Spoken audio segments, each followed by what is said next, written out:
It's Dussehra today, a celebration of good over evil.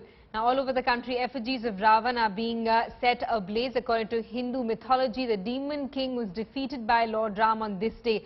Huge effigies of Ravan, his brother and son, have been were put up at Delhi's Ramlila Maidan. They were set ablaze a short while back. People in the capital got a rare glimpse of popular Bollywood actor Shakti Kapoor at a Ramlila performance at the Ramlila Maidan. Shakti Kapoor, who's known for his popular roles as a villain, played Ravan's son in the Ramlila performance.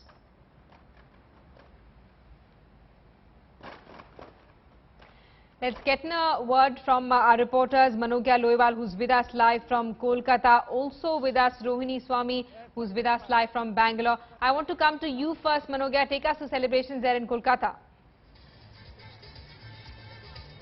Well, there's been a dance drama that was played out at Kolkata here, Salt Lake Sanskriti Sansad. But what's more important is that you still have to wait for almost an hour or the effigies of Ravan to be burnt. It will take around another 1 hour here that you have to wait for. There have been dance dramas and other things that have been planned up.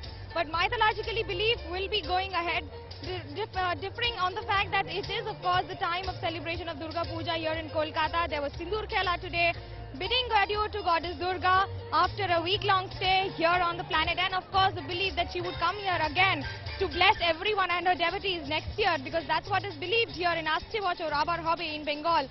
But precisely if I say that yes, the ceremonies are almost culminating to an end, and that would end around 8 o'clock by the burning of the effigy of Ravan here. But precisely if I say that it has an interesting aspect also, because the minority minister here in Bengal will be participating in this entire affair. So of course the message of harmony and peace will be also sent across with this festival, and the fact that it is of course the triumph of good over evil. Manogya, stay on with us. Let's also get a word from Rohini, who's with us live from Mysore this evening. Rohini, I believe now celebrations beginning in Mysore as well. Take us. I can see the palace actually lit behind you. Well, let me start telling you that right behind me, as you can see in the silhouette, is the newly crowned king Yaduvir Krishnadatta Narasimha Raju Wodeyar, and the Mysore beautiful palace absolutely lit in the background. What you're seeing right now is the culmination of the private Dussehra of the royal family of the Wodeyars.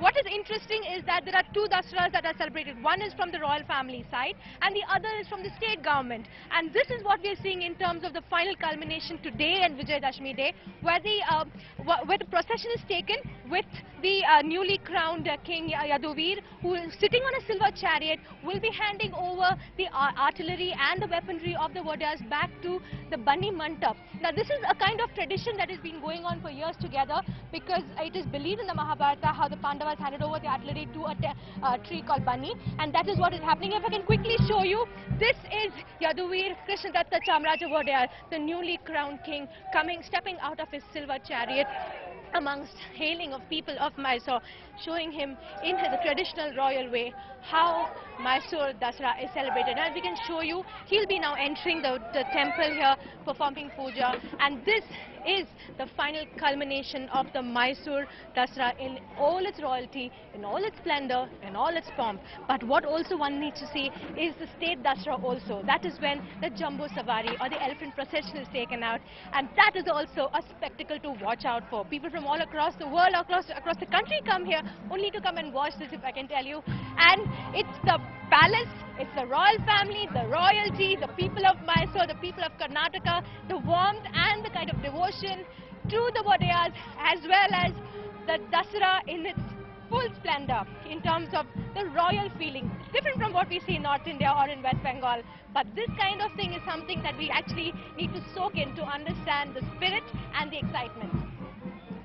Rohini, thanks so much for getting us those beautiful pictures from Mysore. Rohini getting us glimpses of royal celebrations there in Mysore of Dussehra. Manogya, thanks so much for getting us pictures of celebrations from Kolkata. We're going to keep coming back to both of you through the evening.